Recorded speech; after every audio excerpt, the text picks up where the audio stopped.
Lucas 1, de 57 a 80. Então vamos fazer a leitura desse texto.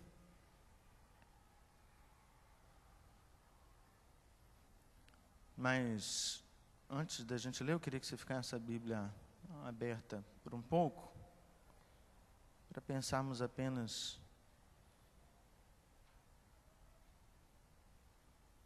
em alguns itens.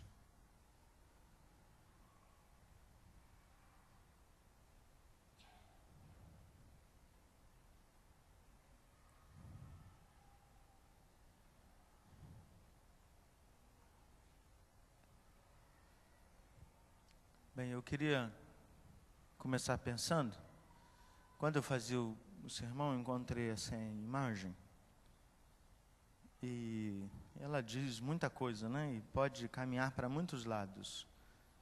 E eu queria que você tentasse focar comigo a respeito da linha, né? Do texto de Lucas 1. Tudo que Deus faz tem um propósito. Tem muitas coisas que Deus faz que a gente não entende na hora que Ele faz. A gente se pergunta, né? Na sexta-feira, a filha de um vizinho nosso faleceu, né? Ela morreu com 2 anos de idade. E ela passou 11 meses internada. Então ela esteve com o pai e a mãe 1 ano e 1 mês. Eles não eram crentes. E no sepultamento na sexta-feira, eu não fui, mas o meu pai foi. Eu não fui porque o Guilherme estava com febre desde quarta-feira. E meu pai foi e contou que o Eduardo, o pai, se jogou dentro da cova, né, com um caixão, abriu o caixão, chorou e no desespero. A mãe passou mal na hora que estavam fechando, né, a cova, caiu, desmaiou. E as perguntas que os não crentes fazem é por que Deus faz determinadas coisas. Pergunta, ela parte do princípio da incredulidade, né? Porque as pessoas acham que Deus faz coisas boas quando essas coisas são boas para mim. Se a gente parte do princípio, de outro princípio, de que Deus é bom e que nele tudo é bom, então tudo que Deus faz é bom. Então nada do que Deus faz tem pecado. Por mais que seja difícil para mim ou difícil para qualquer outra pessoa, tudo que Deus faz é sempre bom. Paulo vai dizer que todas as coisas cooperam para o bem daqueles que amam a Deus. E eu entendo muito bem quando Paulo escreveu o texto que nós lemos, não sei se você estava aqui já no início do culto, Romanos 11, 33 a 36, quando ele diz: ó profundidade da riqueza e do conhecimento de Deus, quão insondáveis, ou seja, a gente não pode enfiar uma sonda, né, no chão e tentar vasculhar o plano de Deus, ou então a gente não pode vasculhar como se a gente estivesse tirando de um baú. Por isso ele diz: quão inescrutáveis são os seus caminhos. E a outra pergunta que ele vai dizer é: quem conheceu a mente do Senhor, ou quem foi seu conselheiro, ou quem deu alguma coisa a Deus para que pedisse alguma coisa? Se você ler o contexto antes de Romanos capítulo 11, você vai entender que Paulo está falando de assuntos que são para ele convicção, mas são assuntos muito difíceis.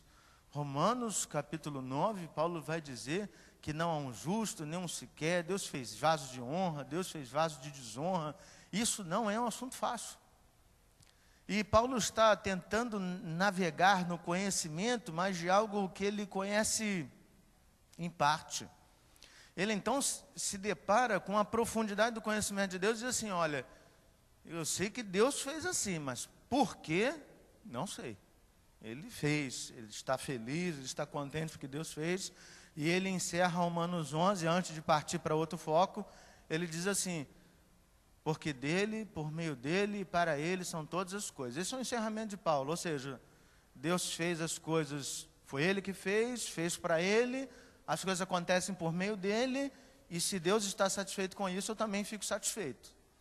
A grande questão é que quando a gente não está satisfeito com algumas coisas, a gente parece que luta contra os propósitos de Deus. E aí ontem eu vi um filme, recomendo que você veja. Você vai se deparar com uma dificuldade para nós, mas porque nós somos calvinistas. Mas é uma dificuldade tão pontual que você vai passar batido por ela. O filme é Deus Não Está Morto. Vale a pena você ver. Eu não vou contar o filme, mas vou contar uma coisa que aconteceu no filme, que vai ser a base. Um professor de filosofia, ele pede que os alunos façam uma declaração no primeiro dia de aula, escrevam, Deus está morto, e que cada aluno assine.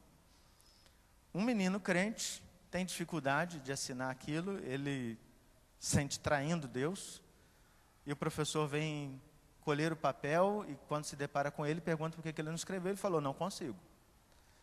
Não consigo. Ele falou, não consegue por quê? Ele falou, não sei explicar, mas não consigo. Não posso escrever isso no papel. Para mim, Deus não está morto. O professor, com muita raiva, faz um desafio, que ele, em 3 aulas, terá 20 minutos para explicar por que Deus não está morto. E os juízes vão ser os alunos, ou seja, todos os outros alunos, com exceção dele, assinaram a declaração de que Deus está morto. Então, ele teria que convencer os outros alunos de que Deus não está morto. Bem, um menino, ele não tem argumentos, ele tem uma convicção, Deus não está morto. E ele vai para a igreja está de portas abertas, ele entra numa igreja, começa a olhar para frente, né, da igreja, como aqui, o púlpito, de repente passa o pastor no púlpito, vê aquele jovem, sai, vai em direção a ele, e aquele menino fica inquieto e pergunta para o pastor assim, mas o que eu vou falar? Aconteceu isso. Aí o pastor, com muita simplicidade, diz assim, não, é simples. Aquele que me negar diante dos homens, eu também negarei diante do meu Pai que está nos céus. Aquele que me confessar diante dos homens, eu também confessarei diante do meu Pai que está nos céus. Então, você deve assumir o compromisso. E aí ele pergunta para o pastor, mas como? Eu, pastor, isso você vai perguntar para Deus. Seja verdadeiro, deixa que Deus fale para você. Mas tem uma expressão que o pastor diz que é muito interessante. Ele diz assim, seus amigos universitários, algum dia, têm a cara que eles vão pisar aqui na igreja? E o menino diz, não.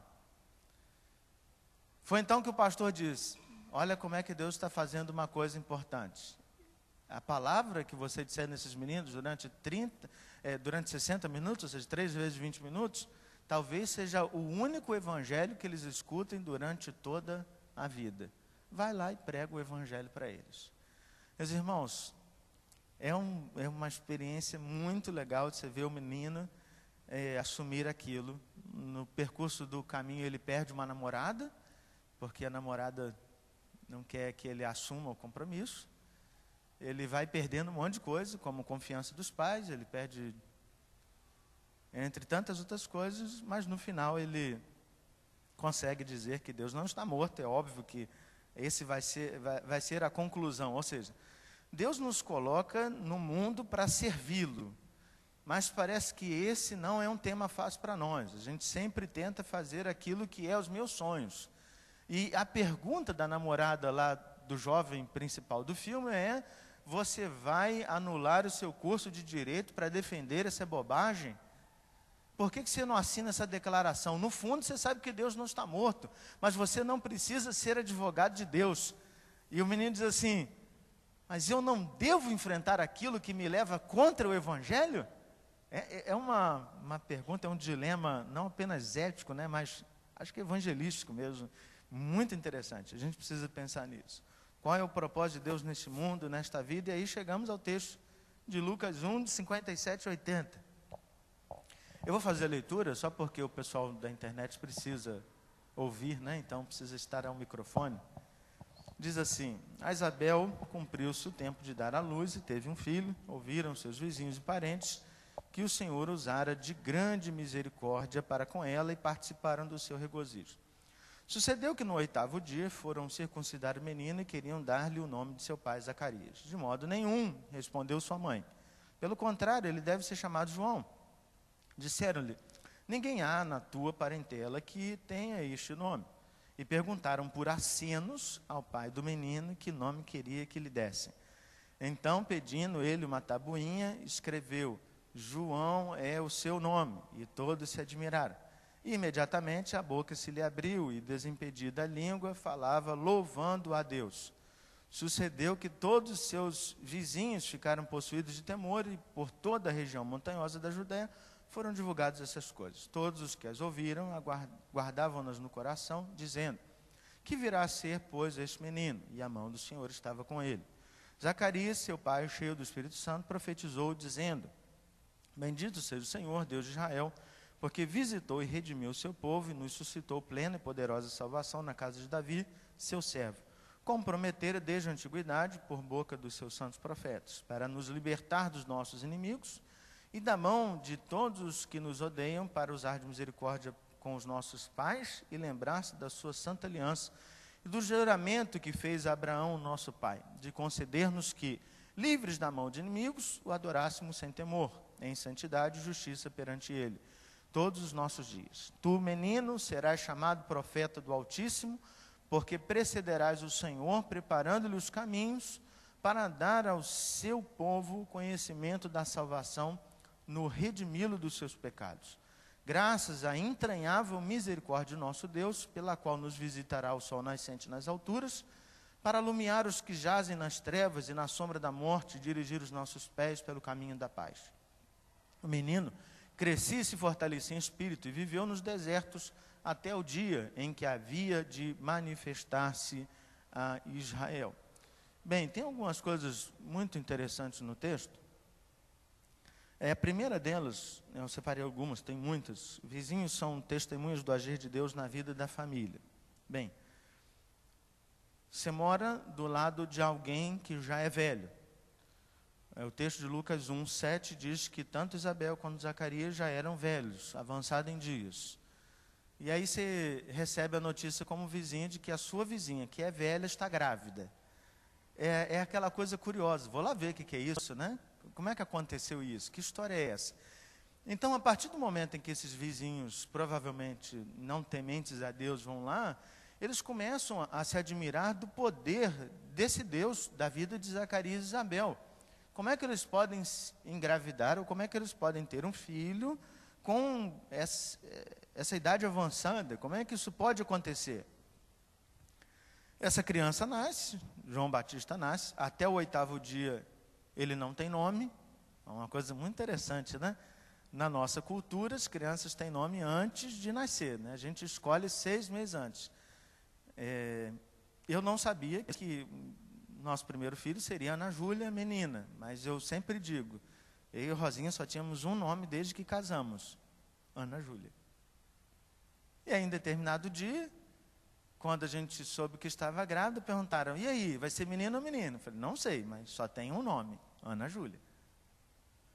E aí, quando a Rosinha engravidou do Guilherme, foi outra coisa bem interessante. As pessoas perguntavam: e aí, vai ser menino ou menina? Não sei, mas que só tem Guilherme como nome é esse. Bem, até o 8º dia, João Batista não tinha nome. E aí ele chega lá para ser circuncidado, é um rito judaico de muita importância, porque falaremos nisso bem mais a fundo no retiro de carnaval, na primeira série lá, né, no primeiro estudo. Mas a circuncisão é um ato judaico, acontece no 8º dia. Qual é a diferença entre ela e um procedimento médico? É que a circuncisão, ela tem um rito religioso de compromisso, ou seja, aquela criança que está sendo circuncidada, ela faz agora parte do povo de Deus. Mas é muito interessante que desde o Antigo Testamento você vai perceber que toda criança circuncidada, o povo tinha a noção de que em algum momento precisaria circuncidar o coração. Então perguntam para a gente por que a gente batiza as crianças. É porque o pessoal precisa ler o Antigo Testamento. Porque da mesma forma que as crianças eram circuncidadas ao 8º dia, a gente batiza as crianças. Hoje a gente não batiza ao 8º dia, porque os pais não querem sair com as crianças ao 8º dia. Mas as crianças chegam aqui pequenininhas, elas são batizadas por quê? Porque batismo nunca salvou ninguém. Quem salva é só, e até hoje, e sempre será, Jesus Cristo. Então, é quando Jesus age no coração das pessoas, e Ele faz a obra, Ele regenera, Ele circuncida o que está lá dentro. Muita gente que foi circuncidada foi chamado de fariseu ou da congregação de Satanás. Paulo vai falar isso muitas vezes. O pessoal é circuncidado, acha que faz parte do Israel de Deus e não faz parte. Bem, Isabel está convencida de que o nome era João. E aí eu coloquei a pergunta assim, mas como?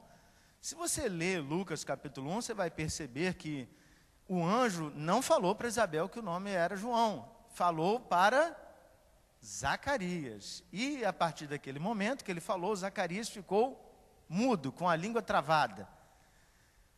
É interessante que, de alguma forma, ele teve que contar para a esposa que ele estava com a língua travada. Você imagina, né? Seu marido sai para trabalhar, ele saiu lá no ofício dele, ele era sacerdote, fazia lá o seu ritual no templo. E aí vim eu para a igreja. Passei o dia, um anjo me visitou, disse que a Rosinha vai ficar grávida, amém. E aí eu volto para casa, chego em casa e não consigo falar uma palavra sequer. E aí a Rosinha pergunta, tá tudo bem? Aí ela não teve reunião do conselho hoje? Por que você não fala nada? O gato comeu sua língua? E aí ela vai começar, eu entendo que a minha esposa vai começar, tem algum problema comigo? Fiz alguma coisa para você? Você está chateado comigo?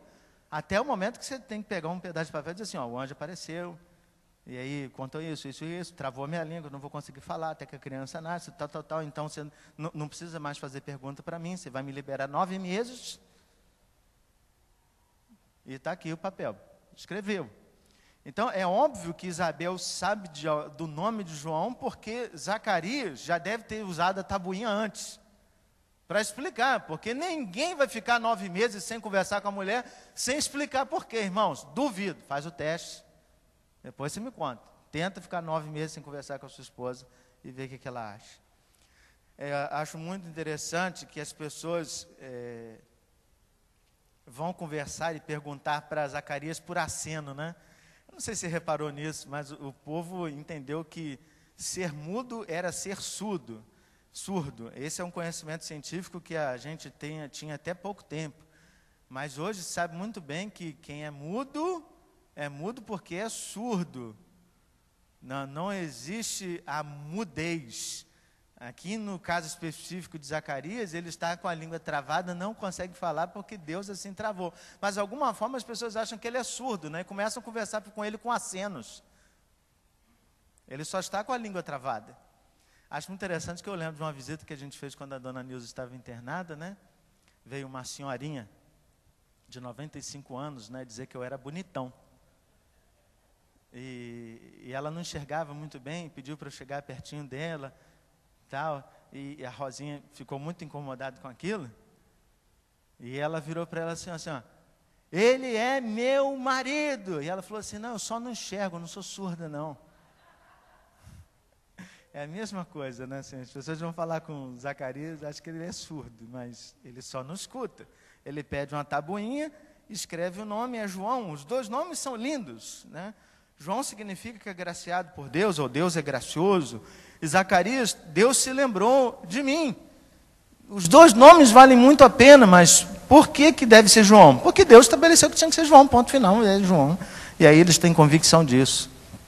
Por mais que não existisse João na família, né? Percebe-se que de alguma forma há uma tradição de colocar o nome do pai, do avô, ou por assim, né? Bem, a pergunta que o versículo 66, e é a pergunta principal, eu queria que você olhasse então para o versículo 66 do texto, porque ele diz assim, algo para mim que é muito marcante. Todos os que as ouviram guardavam no coração, dizendo, que virá a ser, pois, esse menino? Que virá a ser, pois, esse menino? E esse texto que está projetado aí. Leia comigo. Todos os que as ouviram guardavam-nas no coração, dizendo, que virá a ser, pois, esse menino? E a mão do Senhor estava com ele. A pergunta do povo é muito pertinente. É assim, a gente nunca viu. Você já viu um casal de velho engravidar? Não. Também nunca vi. E aí, você já viu um pai ficar com a língua travada 9 meses, porque ele se deparou com um anjo? Não. Mais um fato assombroso. A criança nasce, não há dificuldade na gestação.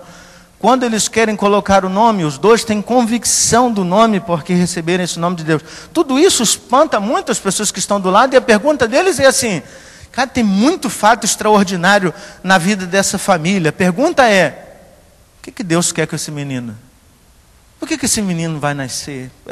O que ele vai se transformar? No que ele vai se transformar? E a pergunta é interessante. E o próprio pai vai tentar responder quando, de repente, esse pai começa e o texto vai dizer lá no versículo 67 que Zacarias, cheio do Espírito Santo, profetizou. Se a gente entende bem o texto bíblico, profetizar é proclamar a glória de Deus. Então ele está entregando uma mensagem para o povo.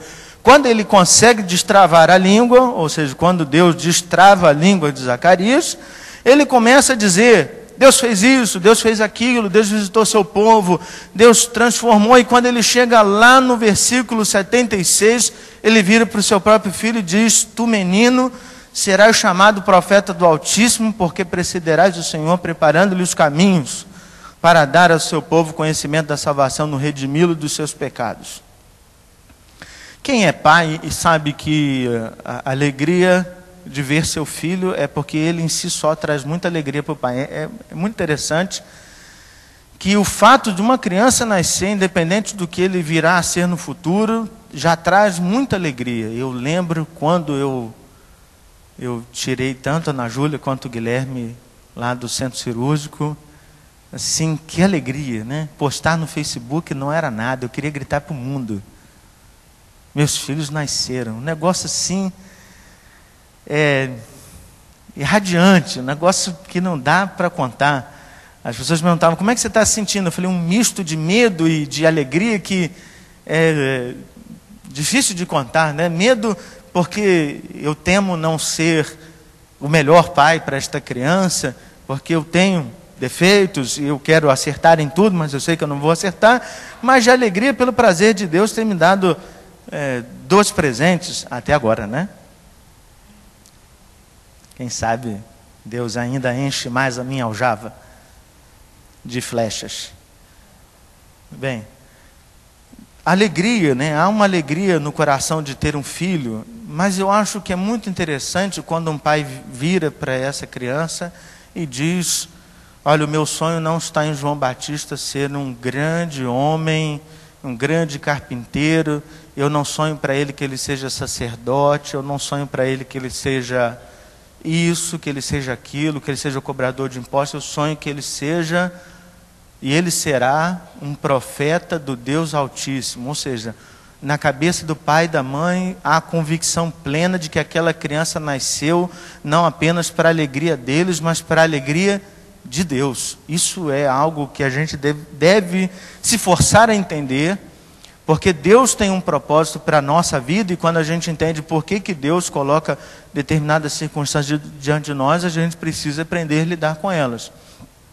A alegria não está em fazer o que eu quero, então não há alegria só em ter 2 filhos que são meus, mas entender que esses filhos foram presenteados por Deus para mim, e Deus os está colocando dentro da minha casa, é porque Deus preparou esse contexto para que eles cresçam e produzam aquilo para o qual Deus designou eles. O que eu quero chamar a sua atenção é que muitas vezes a nossa alegria está no fato de que os nossos filhos vão ser alguma coisa quando eles crescerem. E muitas vezes a gente até se decepciona porque eles não são aquilo que a gente espera, ou eles falham no meio do caminho. Mas Deus tem um propósito para a vida deles. Deus tem um propósito para a vida deles. E a gente precisa tentar entender isso. E sabe qual foi o versículo que me chamou mais atenção depois desse? É o versículo 80. Leia comigo. O menino crescia e se fortalecia em espírito, e viveu nos desertos até o dia em que havia de manifestar-se a Israel. Você tem alguns relatos da vida de João. Primeiro, quando o anjo fala que ele vai nascer, e aí Isabel engravida. Há o segundo relato de João nasceu, e há o terceiro relato de que João cresceu. Mas tem um detalhe nesse texto que não me saltava os olhos até o dia que eu li um texto do professor William Hendricks. Era professor, né? Já faleceu há bastante tempo, do Calvin Theological. E ele relata o seguinte: provavelmente Isabel e Zacarias faleceram ainda quando João Batista era pequeno. E a conclusão é simples. Primeiro, eles eram avançados em dias. Segundo, quando Lucas registra, ele registra assim: o menino crescia e se fortalecia em espírito. E este menino, repare que ele começa dizendo o texto como o menino. E a continuação do texto é: viveu nos desertos até o dia em que havia de manifestar-se a Israel. Quando você entende isso, algumas coisas fazem muito sentido, né? Por que João Batista desenvolveu uma alimentação de gafanhotos e mel? Por que ele se vestia de pele de camelo? Por que quando João Batista aparece em Lucas 3, versículo 2, o texto diz que ele sai do deserto? Ou seja, desde o momento que ele nasceu e cresceu, Deus não o colocou numa casa em que seus pais deram um brinquedo para eles. Deus não o colocou numa situação favorável. Deus o colocou no deserto.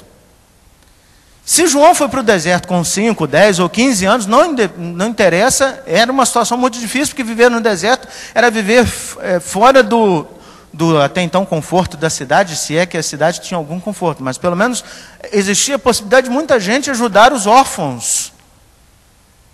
João Batista não tem mais história de pai nem mãe. João Batista vai viver no deserto, ele vai ter que aprender as coisas no deserto, ele vai aprender a se virar sozinho no deserto. Ele está no deserto, e qual o problema com isso? Nenhum. Deus tem um propósito para a vida dele. E para cumprir esse propósito, ele precisa estar no deserto. E aí, irmãos, quando você vê o propósito da vida de Deus na vida de João Batista, qual é a única coisa que João Batista faz o tempo todo? Preparar o caminho do Senhor. João Batista nasceu, cresceu, começou seu ministério, e a única coisa que ele faz é arrepender-vos e converter-vos, porque está próximo o dia, está vindo aí o Salvador. E quando Jesus chega diante dele, ele batiza Jesus. Logo depois que ele batiza Jesus, João Batista consegue desenvolver o seu ministério pouquíssimo tempo, e ele é preso. Depois que ele é preso, ele é morto. E o que João Batista fez na vida? Uma única coisa: dizer que Jesus chegaria. Quando eu digo uma única coisa, é porque a gente sempre tem a angústia de: eu estou fazendo pouco para o reino. Eu não sei se você tem essa angústia, mas eu tenho essa angústia. Por mais que eu faça coisas, eu sempre tenho a angústia de que eu estou fazendo pouco. Mas e se Deus colocou uma única coisa na minha vida para ser feito? É pouco ou é muito? Mas talvez na angústia da nossa vida a gente sempre fique correndo atrás do vento, como diz o texto de sabedoria, e tentando fazer coisas, tentando agradar a Deus, quando Deus disse para João Batista, ele entendeu com tanta clareza: a única coisa que você vai fazer é prepara o caminho do Senhor, anuncia. Depois que Jesus chegar, seu ministério acabou. Quanto tempo durou o ministério de João Batista? Se João Batista era 6 meses mais velho que Jesus, a gente pode fazer uma conta simples. Se João Batista começou seu ministério na mesma idade que Jesus, que é 30 anos, João Batista, ele estava 6 meses à frente de Jesus. Então significa que quando completou-se os 6 meses em que Jesus era mais novo que João Batista, foi o dia que lá Jesus foi batizado por João. Logo depois ele foi preso. Vamos alongar o ministério de João Batista por 1 ano que seja. Preparado durante décadas para servir a Deus? 1 ano. Como entender o propósito de Deus? João Batista era uma mão de obra tão boa. João Batista era um cara tão bem preparado. João Batista ele poderia ser aproveitado em qualquer área da sinagoga. João Batista poderia ser aproveitado por Jesus. Jesus chamando: vou chamar João Batista aqui porque ele é o cara que está mais preparado aqui. Não, mas Jesus chama os caras. Mateus, cobrador de impostos. O que Mateus sabe do texto bíblico? Jesus chama Nicodemos, um cara que é incrédulo, que vira para o próprio Salvador e diz assim: o que veio de bom de Nazaré? Nada. O que pode ter vindo de bom? Jesus chama Judas, um cara que é traidor. Jesus chama Pedro, um cara impulsivo. Jesus chama João, um cara que tem um coração pastoral. Jesus chama pessoas diferentes. Jesus não chamou os bem preparados, porque a missão de João Batista era simplesmente preparar o caminho do Senhor e morrer decapitado. Poxa, Deus poderia ter dado um fim mais suave à vida de João Batista, não poderia? No propósito de Deus, Deus estabeleceu que o fim de João seria assim. E é duríssimo, irmãos, perceber isso, que Deus colocou uma criança na casa de 2 velhos, esses 2 velhos morreram, esse jovem foi para o deserto, viveu no deserto, cresceu no deserto, sozinho, aprendeu a se virar, a única coisa que ele aprendeu a comer foi mel e gafanhoto, e aí ele cresce, prega o evangelho e é decapitado. Essa é a história da vida de João. Aí eu olho para a minha vida e percebo assim, como eu sou feliz, porque Deus me deu a oportunidade de fazer coisas diferentes da de João, mas talvez eu tenha feito tantas coisas e não encontrei a felicidade de João, porque João entendeu que a vida dele bastava-se a isso. A gente às vezes fica procurando razão para a nossa vida. Por que estamos aqui? Por que fazemos isso? Por que eu estou nessa igreja? Por que eu estou nessa comissão? Por que eu estou na SAF? Por que eu estou naquele lugar? A gente deveria apenas viver o propósito de Deus. Pergunta: João Batista não casou, não constituiu família? João Batista não teve educação formal? A princípio não parece isso. João Batista tem uma vida muito diferente de todas as outras pessoas, mas João Batista parece para mim ser um cara extremamente feliz, porque se viu no centro da vontade de Deus. E eu queria concluir, irmãos, nesta manhã, colocando a você a pergunta que eu acho que todos nós precisamos fazer. Qual é o propósito de Deus para a minha vida, né? E você pergunta para a sua vida. Por que que Deus nos trouxe aqui hoje de manhã? Por que que Deus nos faz ouvir sua palavra? Por que que Deus coloca situações diante de nós? Por quê? Por quê? Mas mais do que entender a motivação de Deus, é entender assim, Deus tem um propósito para a minha vida. E a partir do momento que eu entendo, como aquele menino, né? Por que que ele foi colocado numa aula de filosofia? E ele foi alertado no ato da inscrição, né? O rapaz disse para ele: acho melhor você não se inscrever nessa aula não. Ele disse: não vou me inscrever. E ele nem consegue imaginar por que Deus está colocando ele naquela aula. O fato é que depois vão acontecer coisas maravilhosas, inclusive com a vida daquele professor, e eu não vou contar para não estragar o filme, para que ele entendesse, e o menino nem soube que isso aconteceu, mas para que entendesse que ele está no centro da vontade de Deus, e fazer a vontade de Deus é fundamental. Eu posso ter o sonho de constituir família, de ter mais um filho, de fazer isso. E João Batista, quem disse que João Batista também não poderia ter esse sonho? Mas João Batista, ele não está preocupado em arrumar casamento, em ter filho, em fazer um monte de coisa, porque ele está preocupado em preparar o caminho do Senhor. E isso ele faz bem. Quando a gente entende a vontade de Deus para a nossa vida, a gente se liberta de determinadas coisas e não sofre por elas. Quando a gente não entende, a gente sempre vive atrás dessas coisas. Então eu vejo gente muito angustiada com o dia de amanhã. Talvez Deus esteja apontando outro caminho. Talvez Deus esteja apontando outra direção. E a gente precisa entender isso. Eu queria que você orasse agora silenciosamente. Pergunta para Deus: Deus, eu faço um monte de coisa, mas o que eu faço que é a tua vontade? Às vezes você pode estar realmente fazendo um monte de coisa que não tem nada a ver com o propósito de Deus para a sua vida. Por que Deus te trouxe aqui hoje de manhã? Não sei, mas que Ele tem um propósito? Isso eu não tenho dúvida. Por que Deus coloca você diante de determinadas situações? Não sei, mas que Ele tem um plano? Tem. Olhe por isso. E a grande questão é, no que a gente se transforma quando não segue os planos de Deus? O que a gente vira quando segue aquilo que eu quero e não aquilo que o Deus quer para a minha vida?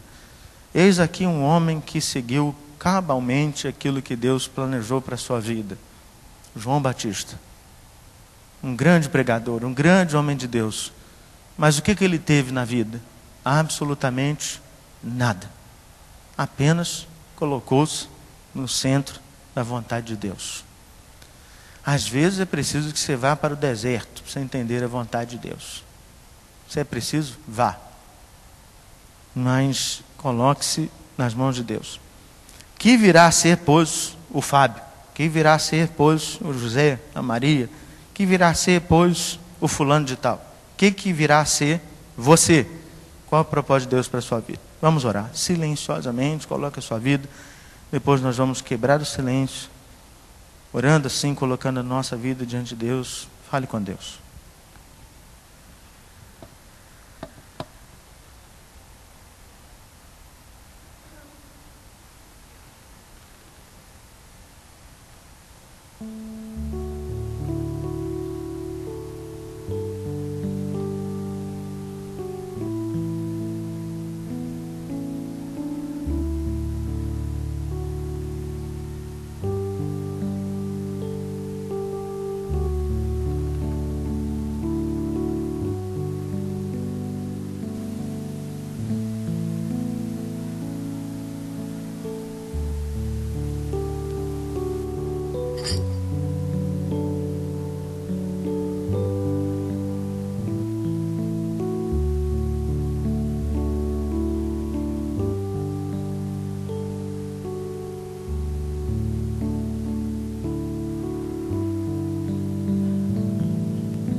Maravilhoso, bondoso Deus, nós nos deparamos no dia a dia com situações que a gente não entende, questiona, a gente até se revolta ou entristece com várias situações.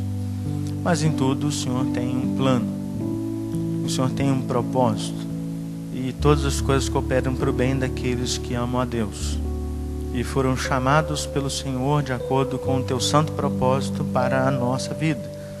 Nós aprendemos isso com tua palavra, aprendemos isso porque a tua palavra nos mostra isso dia a dia, o quanto o Senhor cuida de nós. E nós precisamos, ó Deus, de discernimento para entender a tua vontade no dia a dia. Entender que o Senhor nos direciona, entender que o Senhor nos dirige, entender que o Senhor é quem aponta o caminho. Entender que para nós muitas vezes não é fácil nem simples lidarmos com determinadas situações, mas entender, ó Deus, que o que prevalece, o que deve prevalecer é a tua vontade sobre nossas vidas. É interessante perceber como Zacarias e Isabel entenderam, ó Deus, a gravidez e o nascimento de João Batista não apenas como um presente de Deus para a vida deles, mas como um presente do Senhor para o mundo, porque o Senhor tinha um propósito com a vida de João Batista, que era preparar o caminho do Senhor, e vemos, ó Deus, como ele se dedicou a essa tarefa, abrindo mão de muitas coisas. Certamente não foi fácil para ele, mas não vemos João Batista lutando em momento nenhum, ou questionando sua casa, sua origem, ou porque viveu no deserto, mas vemos um homem pronto, com o coração íntegro diante do Senhor. Parecer com João Batista é algo muito bom, muito positivo, porque percebemos um homem de Deus que entendeu, a Deus, o propósito do Senhor para a vida dele. E assim como aconteceu com João, nós também queremos entender para a nossa vida, para que a gente não se ache lutando contra o Senhor. Às vezes o Senhor nos direciona para o deserto, mas a gente não quer viver no deserto, a gente quer viver na cidade, porque para nós é mais confortável. Às vezes o Senhor faz com que a nossa alimentação seja mel e gafanhotos, mas nós preferimos manjares. E assim, ó Deus, muitas situações o Senhor coloca diante de nós e nós sempre lutamos contra ela, e até temos versículos bíblicos para fazer isso. Ó Deus, mas ajuda-nos para que de fato entender a tua vontade seja algo pacífico no nosso coração, pacífico dentro da nossa casa, pacífico, ó Deus, em todos os lugares que estivermos, e que assim fazer a tua vontade seja tão somente, ó Deus, abrir mão de nós mesmos para fazer aquilo que agrada ao Senhor. Em nome de Cristo Jesus, nos ajuda, ó Deus, para, como advertidos por Gamaliel, que a gente não se ache lutando contra o Senhor. Abençoa-nos nesse sentido. Em nome de Cristo Jesus, nós pedimos e nós agradecemos. Amém.